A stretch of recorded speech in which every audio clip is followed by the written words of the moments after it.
And we are live. Good morning, Cochise County. Michael Zehr here today. Date October 8th, 2021, coming to you from the Rising Eagle Studios at the Warrior Healing Center. Hope everybody's doing great today. Finally, Friday. Today's special guest veteran that is joining us is Bill Schumacher. Did I pronounce your last name correctly? Yes, sir. Awesome. I like to make sure I got that. A lot of you probably know Bill. He's pretty popular around here in Cochise County. He does quite a bit of good things for our community. So, Bill, I want to first off thank you for joining us this morning. Certainly. And those of you that are with us live this morning, if you have any questions for Bill or myself, type them in the comment section and we'll be happy to answer those questions for you. And we'll also get into a little bit of the snake rescuing that Bill does for our community. And I'll put up his phone number and give you all that really good information today. So first off, again, thank you for joining us. Certainly. So what branch, well, before we get into where you enlisted and stuff like that, where were you at? Like, where were you born, went to school, things of that nature? Born in Illinois. Ah. Grew up in Minnesota. Then my dad got transferred with the railroad, moved to Washington State, and that's basically where I went to school and grew up. Okay. I was born in Peoria, Illinois. What part of Illinois were you born? LaGrange. LaGrange? All right. My parents are from Downers Grove in Hinsdale. Downers Grove. My aunt used to live there. I spent many of my youth in Hinsdale and Downers Grove. A little bit at Oak Park and all over in that area there. Good times. Those were back in the 70s for me. So where did you end up going to school at, like for high school? Washington State. You were in Washington State at that time. And did you graduate? Yes. Okay. And when you graduated, what school did you graduate from? Cascade High School. Cascade High School. In Everett. Did they have I can't think, a mascot? What was their mascot? Do you remember? Bear. Huh? Bear. Mayor? Bear. Okay. All right. So you're graduating from high school, and what comes next for you? The Army. You went into the Army, had no doubts. You decided. I was National Guard. Then I went active duty. Okay. So when you first enlisted, then you went National Guard. Right. All right. When you went National Guard, where did you go for basic training? Fort Jackson, South Carolina. Fort Jackson. We get a lot of people come through here that I've interviewed that are go to Fort Jackson, and a lot of go through like Fort Gordon, for AIT and stuff like that. And, well, that was going to be my next question. What was your AIT in the National Guard? What'd you do? Well, in the National Guard, I was 11 Charlie, or mortars. Mortars. But then when I went active, I went 36 Charlie, which is lineman. Oh, the gentleman that I interviewed last week, Ed Stone, he was a mortar guy. He used to fire the mortars. He had some really interesting stories to share about that. So did you get to fire him, I'm guessing, right? Oh, yeah. And what was that like? Loud. Best your hearing up? I'm supposed to be wearing hearing aids now, but I forgot them at home. Yeah. I noticed that a lot of our service members that were in infantry and mortar, artillery, stuff like that, a lot of them have hearing issues because they just didn't have the adequate hearing protection, sadly. But hopefully the veterans, the VA's taking good care of you for your hearing and everything now. So you go to AIT then, Fort Gordon, and then after you completed AIT with the National Guard, what was next? Where did you go after that? Where was your unit at? Everett, Washington. In Washington. So you went back to the Washington State. Right. Then I went, after about a year, I went active duty. They sent me to Fort Leonard Wood, Missouri to process in for active duty. Okay. And as soon as I got out of there, I went straight to Korea. You went to Fort Leonard Wood, huh? Wow. And then you say that you went to Korea. Now, this wasn't on guard duty, though. No, this is active duty. This is when you went active duty. So you were how long in the guard before you went active? Just a year? Year. And did you have to go back through your basic training or anything? Did you change MOSs? Nope. You didn't change that. So you just went strictly from National Guard right into active role within that Right. 1 year period. Okay, that's interesting because sometimes when I'm talking to veterans that have served in the reserve or the guard, if they've had a break in service for a certain period of time, they'll end Sorry up. about that. Oh, that's okay. They'll end up having Turn that off. have to do their basic training again. No, what I did is they sent me to AIT as a National Guard for communications, right. but then I get in there and I came back to my unit and they didn't have anything for communications. So they cross-trained me as 11 Charlie mortars. Okay. But I still held the MOS as 36 Charlie. Wow. So when I went back in active duty, I went in as 36 Charlie communications pole lineman, and then that's went straight to Korea. So how long were you in Korea for? And what was that experience like for you over there? I was in Korea. What year? 87 to 88. Okay.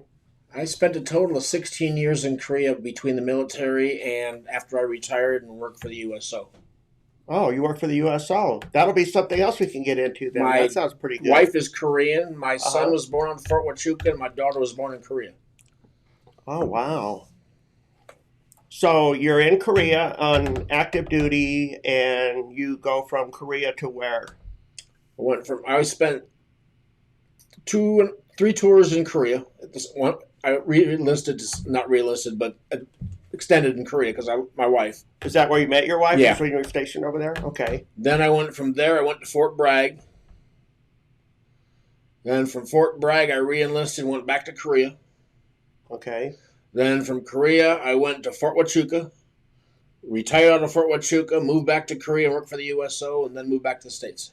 Now, how many years of total active service did you have? Because when we were talking off camera, you had said that you had medical retirement, I believe you shared with Right. me. I did a total, I think it was 10 years. 10 years active? Right. And then while you were on active duty, then they went ahead and gave you medical retirement then? Okay. And when you got that retirement, was that while you were here at Fort Huachuca then? Correct. And you just liked the area and the community and everything so much, you just stayed, huh? Pretty much. Well, when I retired, I moved back to Korea. Oh, you did move back to Korea. Right. That's when I worked at the USO. Okay. Then when my son was born on Fort Huachuca, my parents came down. My mom and dad were divorced at the time. They came down separately. And my mother's like, I like the area when I retire. She's from Seattle, too. Okay. She's like, when I retire, I'll move down here. So she moved down here. And then I moved from Korea back to Washington. And I get a phone call from my mother saying, we miss the grandkids. If you move back down here, we'll pay all your moving expenses. I said, I'll see you next week. You gotta love grandparents. Lo and behold, that's where I ended up. Wow. And you've been here for how long now? I got down here in 07. In 2007. So you've been here for about 15 years now. Right. When I left here, they were first building the old Walmart. Right. Because that used to be a Out on horse Charleston racetrack. Road. Yeah. Yeah. And tell us a little bit about what you did for the USO. That sounds intriguing. I drove the Kimpo shuttle. I drove the whole western corridor of South Korea. Okay. Camp Pelham, Liberty Bell, Gary Owen, all of them. Drove all the soldiers down to Kimpo Airport when they PCS'd. Okay. That's a USO position, huh? I did that every day. Wow. For how long? Almost a year and a half. And then after that, what did you do? I came back to the States. Okay. Did you do anything else with the USO? Because I know they're also famous for putting on like shows. They used to have entertainers. I was come there over. when Charlie Daniels was there. Okay. And he came by himself, not the band, and he played Devil, went down to Georgia, just him and his fiddle. Wow. And it was awesome. And was that in an actual concert, or was this just like... That was in a gymnasium on Camp Casey. Wow.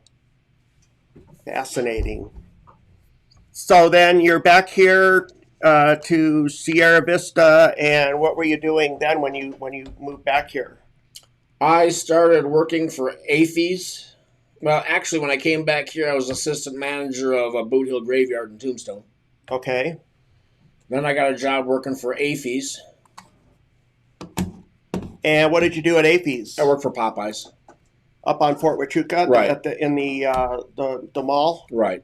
I brought my laptop in because I was hoping to interact with some people, but I can't get it to function with Facebook. Go figure. Hopefully our live stream is doing good here. My mother-in-law worked at AP's for a lot of years and retired from there. And when she worked there, the old office was where the traffic circle. They used to have that old gas station there. I don't know if you were here at that time or not. They had the bank right there on the corner too, and all that. Yeah, I remember all that.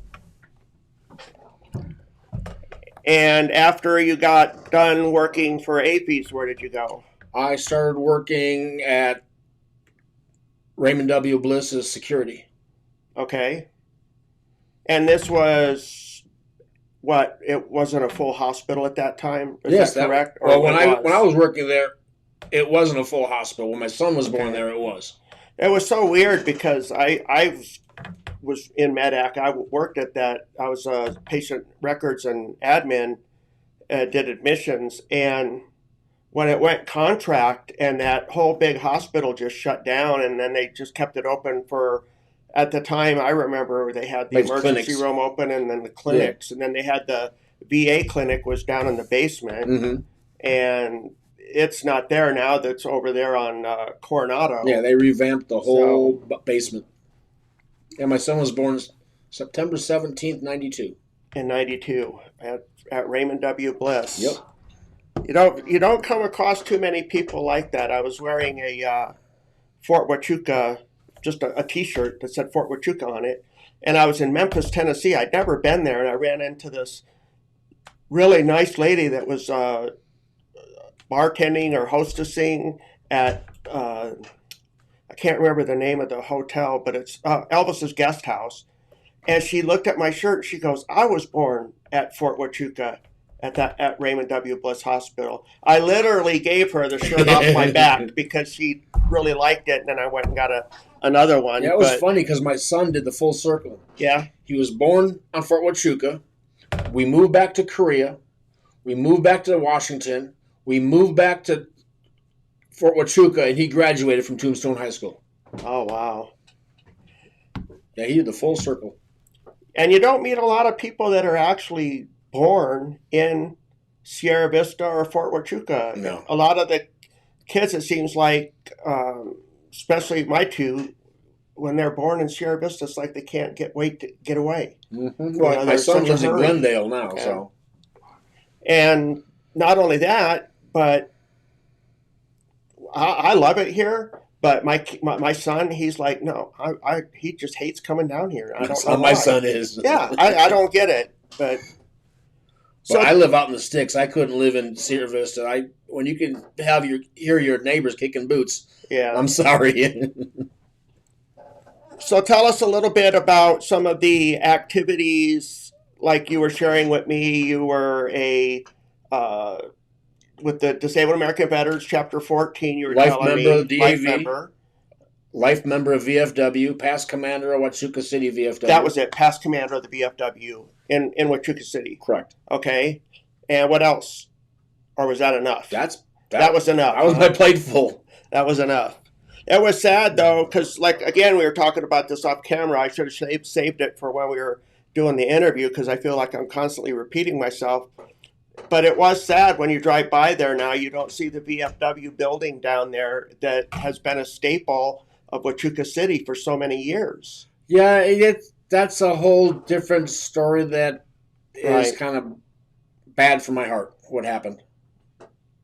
And so the veterans that were going to that lodge, I'm guessing they kind of got 9972 in Sierra Vista brought them all into their post. Okay. They absorbed all of that people that were down there at my post. Tell us some of your other activities that you like to do. I know, for example, a lot of people know that you're big into rescuing the wildlife in our community, and you were sharing with me your farm that you have at home. I'm the only person in Cochise County. When I say person, I mean there's companies that do it, but person. Right. I'm the only person in Cochise County that's licensed by Arizona Game and Fish to capture and relocate venomous reptiles. And if memory serves correctly, Bill, you don't get paid for that. I do it for that donations all on your only. own time, and hopefully the people that There's a take company, advantage of your services. There's a company in Tucson and Phoenix. I'm not going to say their name. Right, but right. They charge anywhere between $80 to $300 per call out. Wow. I mean, if you have a snake in your yard, you call me, and I get there and there's no snake, I'm still going to charge you $80. That's the way they work, and I do it for donations only. And for those that are watching that want to get a hold of you, do you have a phone number you feel comfortable sharing, or email address? 520-227-3597. Okay. And I will put that phone number down in the comment section so that we can get that out, because Kathy, when we share the live streams with everybody, because a lot of people can't watch them live, so they'll watch them afterwards. Right. And we'll make sure to put that number up there. So I just don't like people when they text me or do it on chit chat, because I don't always look at my phone. Right. I mean, I looked at it last night, and I had one from 5 o'clock yesterday afternoon. I got a snake in my yard. Can you come get it? Right. I can't see all that. I can't read mine. So, call me. Don't message me. I noticed that a lot of people are tagging you on Facebook too. Like, somebody will go into chit chat or something and, oh, I've got a snake and what do I do? And tagging you doesn't necessarily get that information to you also. That's why it's important for them to call. Dawn Baldwin, the admin of Chit Chat Sierra Vista, is a friend of mine. Okay. And she knows my number, and she'll either tag me or give out my phone number so the person can call me. Okay. Also, you were sharing with me some of the different groups that you're in that are Facebook groups that are towards rescuing animals, just different groups that you were sharing with me. What were some of those? One of the admins for Cochise County Farm and Garden. Okay. I'm the main admin. Well, it's my pages is Reptiles of Sierra Vista. Okay. And Large Constrictors of Arizona are both my pages. And Sierra Vista Gives and Hereford Gives, I'm admin on both of those. Oh, Hereford Gives has a website? Yes. I didn't know that. Cindy Kolb runs that. I did not know that. I'll have to check that out now that you've mentioned that. Thank you. Well, when you go out and you do these, I call them snake rescues, because I know some people will kill them when you're really not supposed to do that, because aren't rattlesnakes protected? No. In Arizona? Oh, they're not? No. I got called out twice yesterday. Did you? One lady, what I despise is glue traps. Okay. They don't discriminate. That and that black bird netting. She called me out. She said, I got a snake in a glue trap. And I cringed. I get out there, and it was a baby desert king snake. Oh, no. And for people that know snakes, if you have a desert king snake on your property, you hit the lottery. Because they will eat rattlesnakes. They're the only ones that do. Right. And having those around, they'll take care of other snakes, mice, rats, everything. And so we used vegetable oil, and got it off the glue trap with a Q-tip and let it go. And it takes a long time to do that. A lot of patience. It took me about 20 minutes to get it off. Yeah. Now, when you rescue these snakes, and it's not just rattlesnakes that you rescue, right? I mean, I get called out for all kinds of snakes. Right. I've gotten coral snakes, king snakes, gopher snakes, Mojaves, diamondbacks.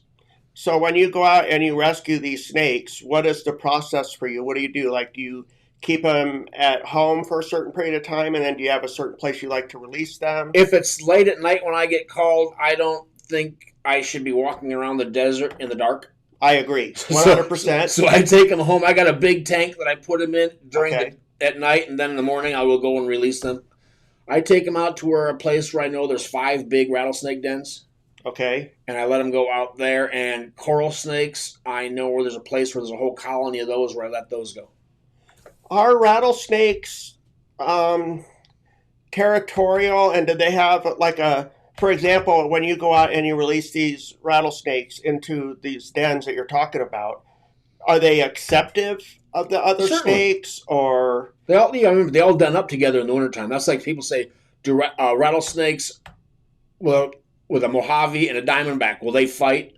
Uh-huh. I'm like, well, no, because they all den up together. The only time they fight is when their own species, and they'll fight over a female.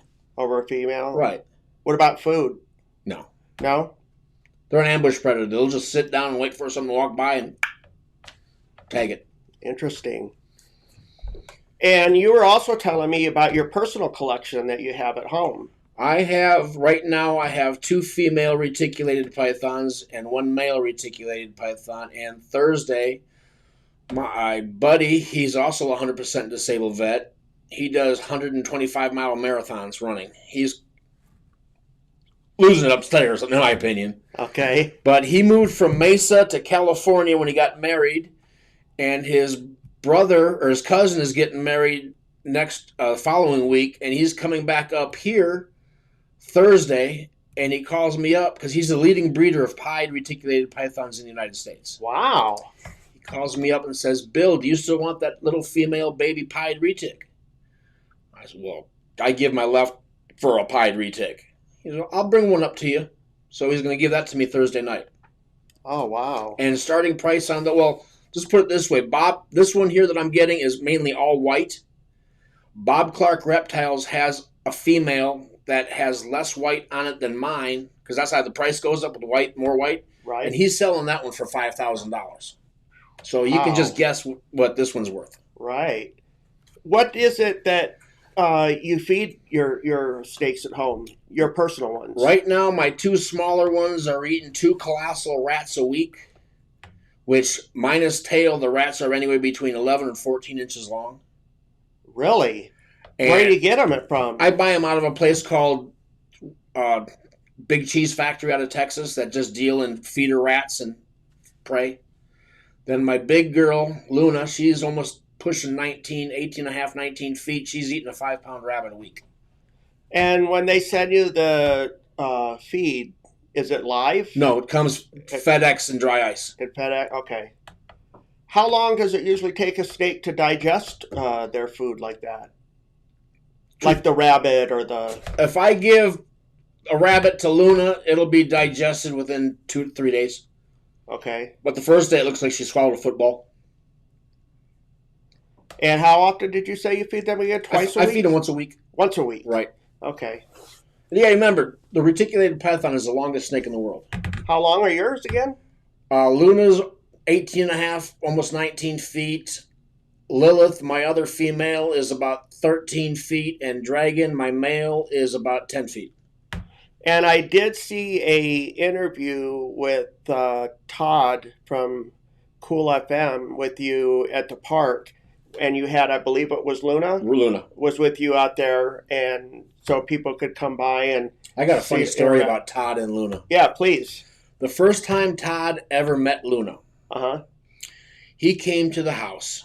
Now, I live on a road. My house is like this, and there's a street, and then a vacant lot at the time. Okay. I brought Luna out of the house in a green laundry bag, Army-issue green laundry bag. He was talking to me, and I turned around and opened the bag and let Luna out, and I turned around, and he was across in the vacant lot. Within 5 seconds, he ran. I coaxed him back over, and after that, he got fine with Luna, so he goes to the park, and now he's touching her and holding her, and yeah, the first time, he about his pants. Oh, Todd, you got busted. Yeah, he did. Yeah, Todd's a good friend of mine. And you're also sharing with me, and I like to share this with our veterans and other people that are watching, because maybe they can contact you because you have all this information about snakes.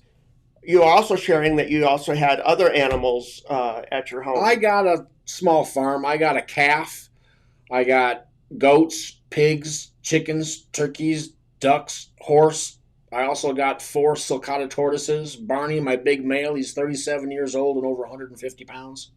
Wow. He's about that big around. Every now and then I'll see somebody posting again on one of our local Facebook groups. Oh, there's huge tortoises going down the road. Is it anybody's? Have you ever ended up going and rescuing any of those? Or no, the weirdest thing I ever rescued, though, was, I think it was last year, a lady called me out. There's a place out off of 82 where the trailer park is back there. Right.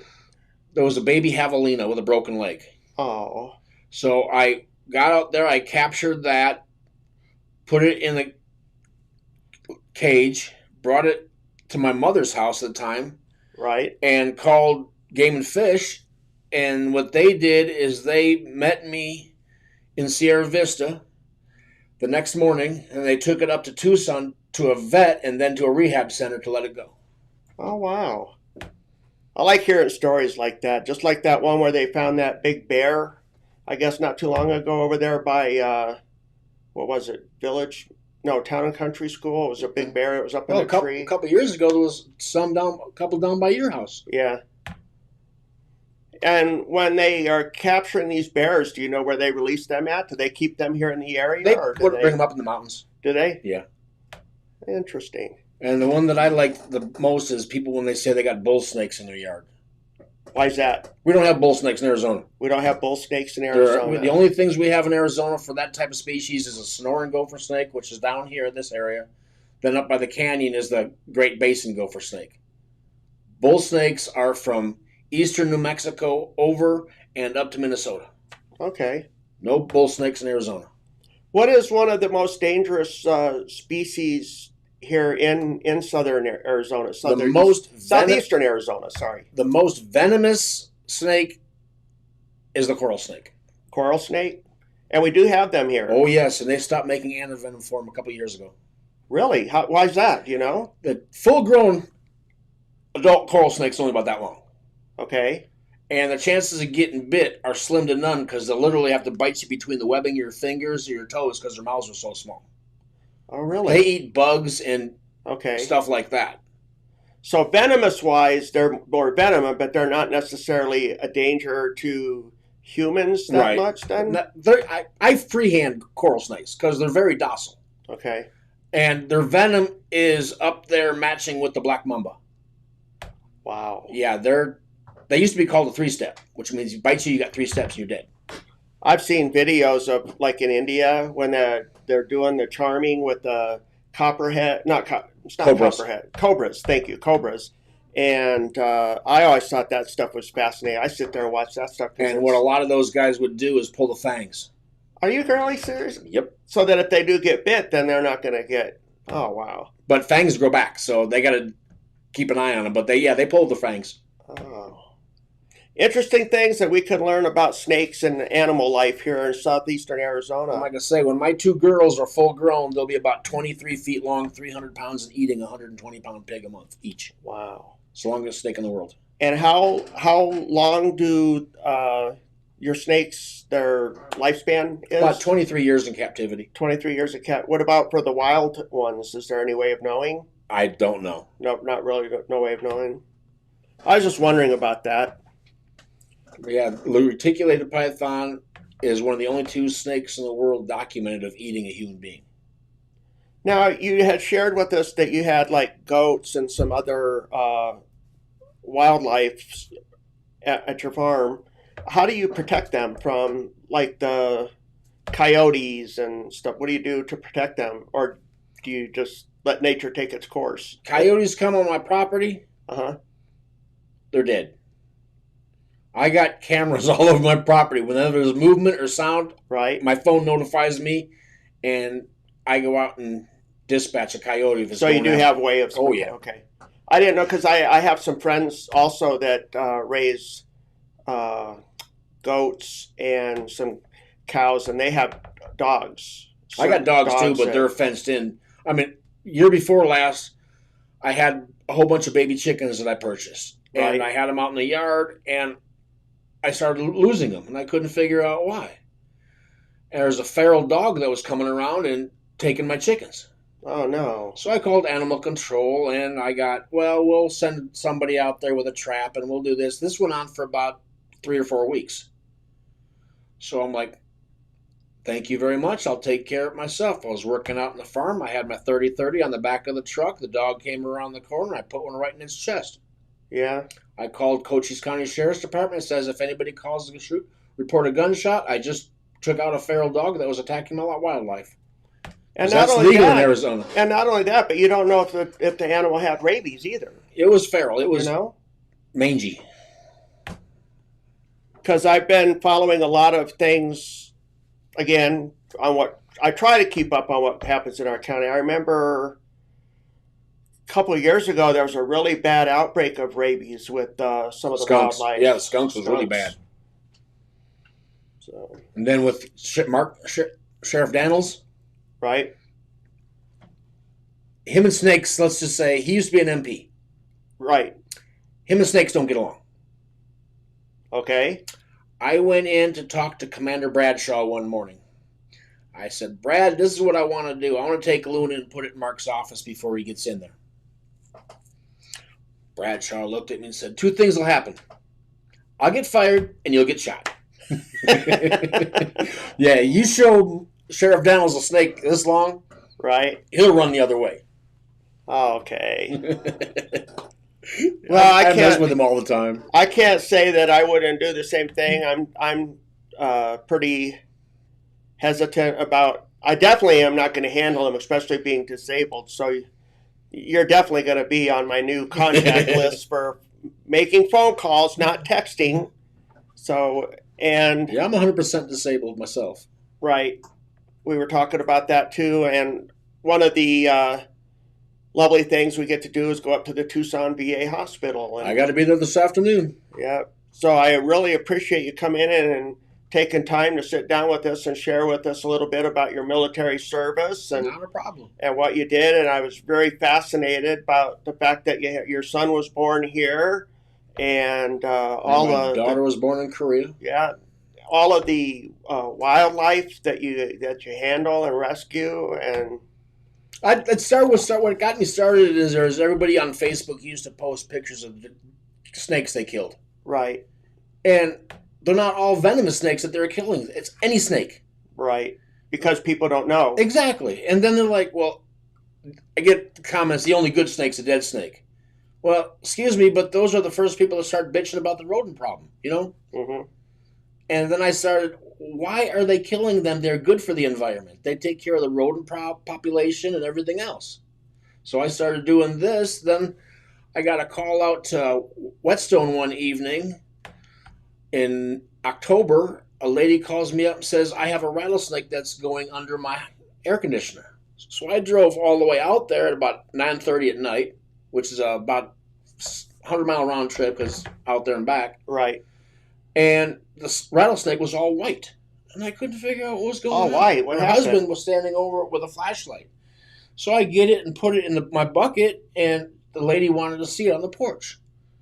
And I showed it to her. She says, well, the reason it's all white is because we sprayed it with wasp poison. Oh, no. He's like, well, you shouldn't have told him that. So basically, they sent me out there for a dead snake because as soon as I got it home, I started hemorrhaging blood and died. Right. So I called Game and Fish to report him. And they asked me if I had a license. I said, I didn't know you needed one. Said, well, yeah, you need a relocation and capture license. So I did the paperwork for that, which is a stack about that big. Well, you got the state wants their money, so. Well, it's free. Oh, it was free? It's free. Really? But you got to have 6 years experience working with venomous reptiles and all that fun stuff, plus all your references. I've been dealing with venomous and non-venomous for over 45 years. And where did you get the application from? From the Arizona Game and Fish, Special License Department. There's a lot of interesting things about Arizona Game and Fish that I had just recently come to find out. Like if you're 100% disabled vet, you can get a free fishing and hunting license. Correct. And for the state of Arizona, property tax, license plates, game fishing, hunting license. There's a couple other ones I can't think of on the top of my head right now. So there's a bunch of benefits out there for veterans. So Kathy wants to know, are there any laws regarding shooting or relocating snakes in Arizona? You can, that's the loophole. You can kill a snake, and all you have to say is, I'm in fear for my life. And then you can get away with it. Okay. But if you just want to go out and hunt snakes, you got to have a valid hunting license. And you can only have, I believe, 3 of each species at a time. Oh, okay. But I don't condone hunting snakes. Because a lot of people say, well, that's going to make a cool hat band. I'm like, no.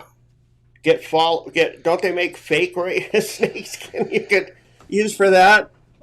I mean, look, I'm going to be honest with you. I'm one of the biggest chickens too when it comes to snakes. But daggone, I'm not going to shoot it. I'm not going to kill it. I'm going to try and shoo it away and Right. hopefully let it go back and do its thing without bothering us again. But now scorpions, that's a whole nother deal. I got a big scorpion thing going on right now. The on my only thing I property don't deal that's- with is tarantulas. Yeah. I was on Fort Huachuca pulling cable through a field right after monsoon one time. I went through the tall grass. I came out the other side and I had at least 15 of them crawling on me.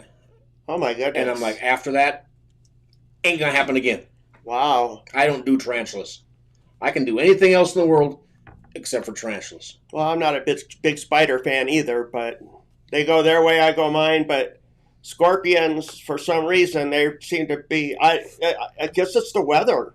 We've had a lot of this rain, and I guess I don't know. I'm not an expert. Maybe you know. It seems to drive them out. And We had a really wet year this year for monsoon, and that brought out the snakes and everything came out.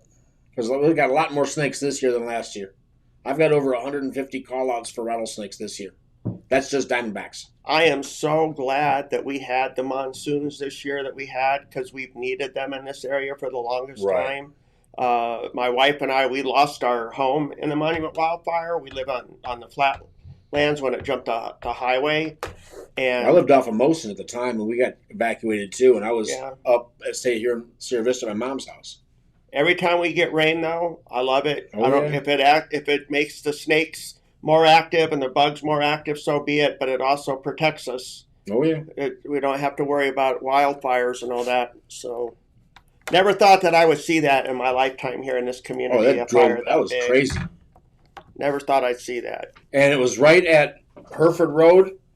You know, Mosin goes this way, and you got Hereford, Yes. and it was right on the other side. It didn't even cross Hereford Road.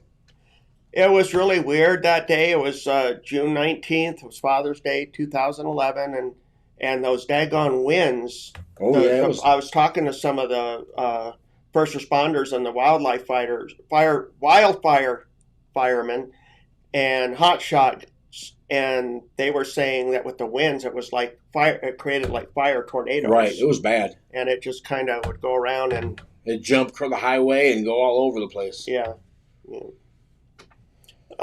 Getting back to talking about yourself again a little bit here, though. One other thing I wanted to ask: what do you do with your free time if you have any free time? If you're home relaxing, like, do you like to watch TV? I don't watch much TV. I just basically stay outside and take care of critters. Okay. Do you do any like reading? No, Not much of a reader. I go out shooting. Go out shooting. Okay. I always carry a 1911 All right. because I take my horse down to the border riding sometimes. Oh, so you have horses too? I got a horse, yeah. Okay. And I All go right. riding down there, and I always carry because God only knows what's happening down there right now. Right. And that's basically all I do. That and I breed animals and sell babies. So I got my goats and I got my geese. I got the only African geese around from what I understand. So I sell baby geese. I sell Royal Palm turkey babies. Oh, you know what? I saw it was the darndest thing. It was probably about 4 or 5 years ago. I'm coming into Sierra Vista. I'm on Highway 92, so I'm headed north. And the golf course, Pueblo del Sol Golf Course, is on my left. Right. And you've got that big vacant field there. There were some cars just stopped in the middle. I couldn't figure out what was going on. I looked. There was a mama duckling walking her ducks across the freeway with the babies right behind her. Mm-hmm. Where they were going, I don't know if they were coming from the golf course to their, I don't know, but it was just the cutest thing. Well, that's like on Fort Huachuca. I get stopped when I used to go on post. I'd get stopped by a turkey in the road because I got wild turkeys on Fort Huachuca. Wow. They used to have antelope on. I don't know if they still have a herd on Fort Huachuca, but they used to. I've got a couple friends that are big into hunting. That are big into hunting. That go up like up north in Flagstaff and. There's a lot of good elk up in Flagstaff. Mhm. Because I'm going hunting this fall down in Area 30B, which is across. It's from the San Pedro River all the way to Sulphur Valley, from the border all the way up to 10. So when you get a hunting license, since you have this, when you get a hunting license, do they tell you, like, is there a guide or anything that tells you, like, what areas? You pick You're which allowed to area you hunt? want to go hunt. So they And assign. it's a draw. Okay. How does that work? So you put in, say you want to go area 30B, which is the one I just said about. Correct. And your second choice would be, I'll say, for generic area 31. Okay. And if they draw your name for your draw, because there's only allocated so many hunters per area for a year, and you want 30B, if there's 200 allocations and you're 201, you don't get drawn.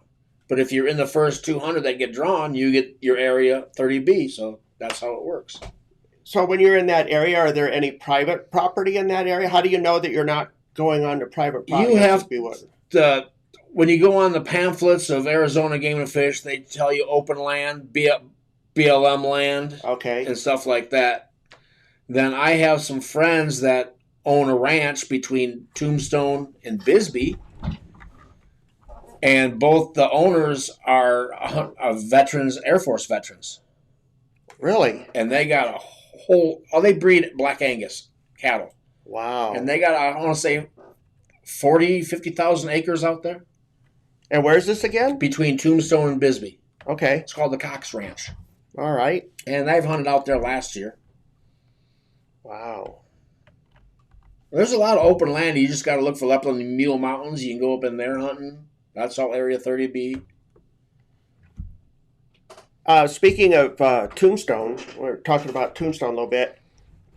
Didn't you say that you were, you shared that you were I used to be the assistant manager of Boot Hill Graveyard in Tombstone. Okay. Have you noticed a lot of changes in Tombstone over the years since you've been? It's not Tombstone anymore. It's more, the tourist trap is going up. Right. But one of the things I noticed, I guess I should have just come out and said it. I'm sorry. I noticed that they went back to like their dirt streets there on, what is that, Allen Street? On Allen Street instead, because you used to be able to drive down it. It used to be a hard top, right? Composite mixture that they put down, and that didn't look good. So, in my opinion, well, it just kind of gives it more of the old West exactly now. So, and I really miss like old Tucson because I love like westerns. I'm a big Western buffer, and was talking to the Ed Stone and Ed Mealy last week, and I don't remember if it was on camera or not, but we were talking, and there's a movie theaters set in Mescal that I had not been to. Have you been to? Yeah, it's right as you're going up. You know where Mescal is? Right. Okay. So you might want to check that out sometime when you're... Yeah, the funny part is the guy that worked with me at Boot Hill Graveyard, his name was Billy Clanton. No way. He was the great-great-grandnephew of the one shot at the OK Corral. Wow. And he was Marine, retired. He served under Admiral Hubbard. Wow. He was a police officer in Denver before he moved down here. And he died of COPD a couple years back, and he got buried in the new Boot Hill Cemetery in a pine box with his Marine Corps hat stapled to the top of it. They still bury people in Boot Hill? Not in the old Boot Hill, but across the other highway, there's another cemetery down there, the new Boot Hill. Okay, then that's what they call it? That's what I call it. That's what you call Tombstone Cemetery. Oh, Tombstone Cemetery. Okay. All right. Well, you are fascinating stories and talking to. I could just sit here for a couple hours and pick your brain on all this stuff. So I want to thank you so much for coming in and joining us. Hey, not a problem. I know you got an appointment up there in Tucson today. And one of the things that I try to do with I have this group, Cochise County, Arizona Veterans. I've got like 198 people in it. But what I try to do is get local veterans in, and so that we can get them all this information out that might be helpful to them. So I'll make sure, if you're not in it, I'll make sure to invite you into that group, because we do a lot of posting. I have some things I have to read here, some announcements that they're things that they're due here at the Warrior Healing Center. So I will invite you into that group. But what I was getting at is there's just so much information that we're trying to get out, because, you know, our healthcare keeps changing, especially now with COVID. Right. And a lot of times, like I was helping a veteran yesterday that came into the DAV Chapter 14 and asked me, he showed me his letter. He has a formal review with a law judge in person, and he asked me, he goes, "Are they still doing this?" So I tried to call the Phoenix VA, and I couldn't get through because I got caught up in their automated stuff. Tucson VA is changed a lot right now because, like I say, my appointment this afternoon, I can't get there any later than or earlier than 20 minutes, at least 20 minutes out or something like that. And then you got to text a number, and then they'll text you back so before you can even go in the house. Right. Like, what the heck, Yeah, and then at that I remember that because when I did that and I got up to the desk, they said, "Oh, well, we're not doing the texting thing." I'm like, well, then why are you putting it in the letter if you're not doing it? Take it out. And if you get your COVID shots, you still got to wear a mask. Right. Then you got to get everything else. I'm like, well, that kind of defeats the purpose of getting the shots, in my opinion. Yep. So again, Bill, thank you so much for coming in and sitting down and I'd like to say talking one more with us thing today. to you, though. Oh, please. I do snake education. I take Luna, she's my big female. I take her to Veterans Park in Sierra Vista in the summer on Sundays. Usually about between 10 and 3 o'clock. Okay. And I also take her to classrooms and schools because 5 and 6-year-olds will drag her around like a sack of potatoes. I've had her since she was a month old. And like I say, she's almost 19 feet now. She's a big baby. So I take her for education purposes, and she's never bit or struck anybody in her life. Right. So anybody wants me to bring, I do birthday parties and stuff, and I do anything with her. But if anybody needs it, there you go. And your number again, if you could share it one more time, 520-227-3597. And make sure that you do call, do not text, and Bill will be. You take their calls, right? Always. Any call. Always. Mike Lawson, thanks for joining us. Wanted to know, is there anyone buried at the old Boot Hill? Yes. Believe it or not, the Boot Hill Cemetery used to be right in the middle of the highway. Seriously. When they put the new highway in, they moved all the graves to where it is right now. The main cemetery used to be right in the middle of the highway. So they had to excavate, or whatever the term exhume all the graves and put them in there. And relocate them. Yes. Why and couldn't yes, they there just is put the definitely highway around them? People buried in there. Wow. And also, the VA needs a serious overhaul. Well, I think they've been working on that for quite a few years, and I do think it's getting better. I mean, I do like the fact that you can be seen out to community now a lot easier.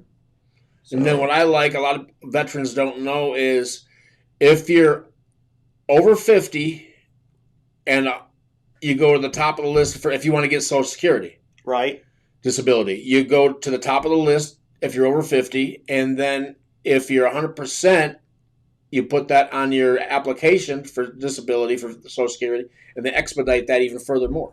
That's one thing that when I did Social Security for my claim, they obviously denied me right off the get-go. And twice. Then you apply, then you give them your 100% rating from the VA. I got my approval after I did that.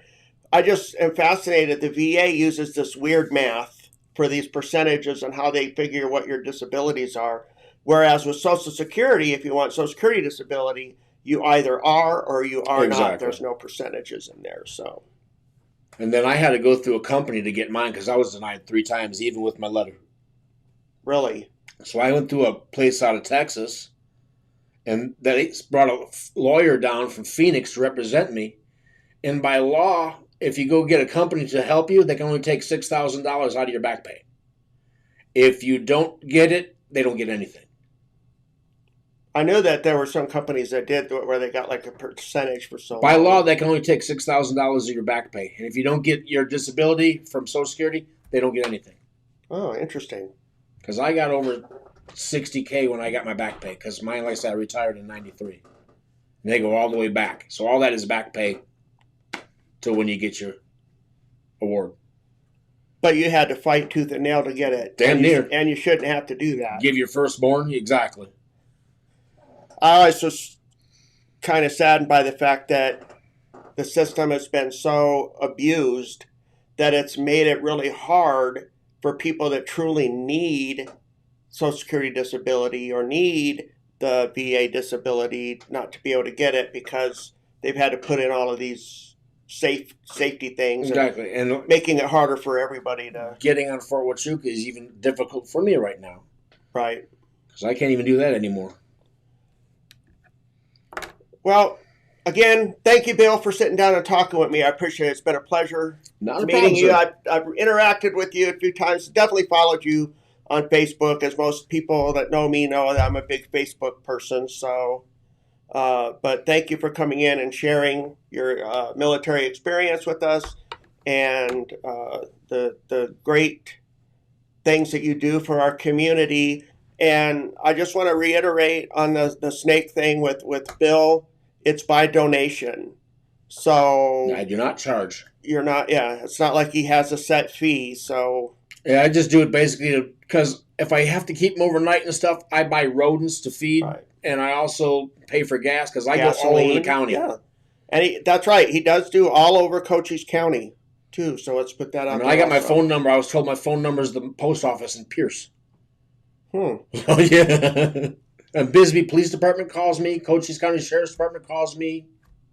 I've been getting some texts now with Verizon. They're telling me on the phone numbers now that they're making it, I can't think of the name, but you have to use the area code now every time you... I've always done that with a cell phone, but... I haven't done it, and mine goes through fine.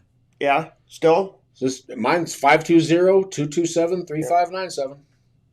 And when you make calls, if you call the Warrior Healing Center... I don't put 520, I just put straight number. The 221. Yep. And speaking of the Warrior Healing Center, I have my T-shirt on today. I told Kathy I would sit out at the front desk and volunteer today, so I'm going to be hanging out here till about 2 or 3 o'clock. So I've got a long, exciting day planned here. Got a few things I want to get done. So I got a few announcements here to read, and then we are finished. And again, Bill, thank you so much for coming in and sitting down and talking with us. Really appreciate it. And again, thank you for all that you do for our community here in Cochise County. Thank you. A few of the events that we do have coming up starting tomorrow morning at 0800. We have the Velo Vets group ride meeting at Pueblo del Sol Country Club parking lot. That's tomorrow morning at 0800. We have the American Legion Post 52 inaugural charity golf tournament that is happening tomorrow, starting at 0800. That's going to be at Mountain View Golf Course up on Fort We Got You and You Ain't Going Nowhere. I just don't know why I say that. The tagline has been stuck with me forever. We also have on Monday, October 11th, from 1730 to 1830, we have the 5 Treasures of Qigong. On Thursday, October 14th, from 1700 to 1830, we have the Flutes for Vets Circle that's held here at the Warrior Healing Center. And on Friday, October 15th, from 1600 to 1800, we have the Gratitude Drum Circle. And on Saturday, October 16th, at 0800 hours, we have the Sergeant Majors Association Highway Cleanup. It's going to be at the intersection of Taylor and Nelson Drives. That's October 16th at 0800. Sergeant Majors Association Highway Cleanup. And last on the list, but not least, Saturday, October 16th, from 0800 to 1000 hours, we have the American Legion Riders Breakfast. It's at the American Legion Post 52 here in Sierra Vista, Arizona. And that's it. That's all I've got for today. Bill Schumacher, again, thank you for joining us here. Michael Zehr, I will be back again next Friday at 900 with another one of our veterans from here in Cochise County, Arizona. Have a great day, everybody. Bye.